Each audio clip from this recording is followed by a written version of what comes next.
LeBron James says he shouldn't be asked about Lakers' potential trade plans. Go ask Rob those questions. The Lakers are 11-7 since their 2-10 start, but will now be without Anthony Davis for a month.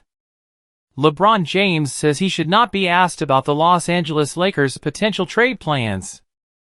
Following the team's win over the Washington Wizards on December 18th, James said those queries should be directed to General Manager Rob Pelinka. "Not a question for me," James said.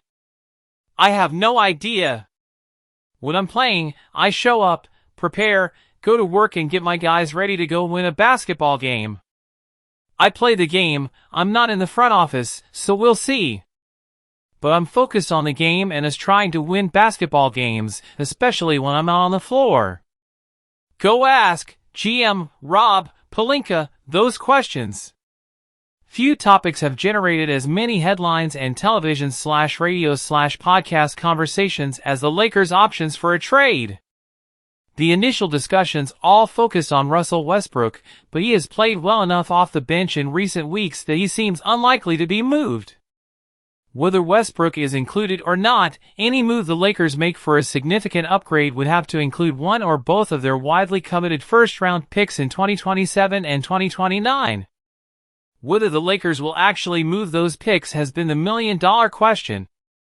A preseason report from Mark Stein indicated James was promised that the team would use draft assets to improve the roster, while Pelinka said during Media Day that the Lakers would be willing to trade them, but only for the right trade. To this point, however, nothing has happened. That's in large part due to the Lakers' embarrassing 2-10 start to the season, which left them at the bottom of the league standings. At that point it did not make sense to move the picks. An 11-7 mark since then reignited the trade talks, but before anything could get off the ground Anthony Davis got hurt and now will be out for a month with a foot injury. Davis, who was playing some of the best basketball of his career prior to the injury, had carried the Lakers at times this season. Their net rating with him on the floor is plus 2.7 points per 100 possessions, and it plummets to minus 6.6 when he is not out there. His upcoming absence and the fact that he's been more prone to injury puts the Lakers in a tough spot. It would be one thing to trade those picks and maximize the James AD window if they could guarantee they would be healthy. But there's a real risk that they could trade the picks, have Davis get hurt again and waste both their present and future. Though James, who'll turn 38 on December 30th, is saying that he doesn't want to address the dilemma, he's made it clear how he feels through other avenues.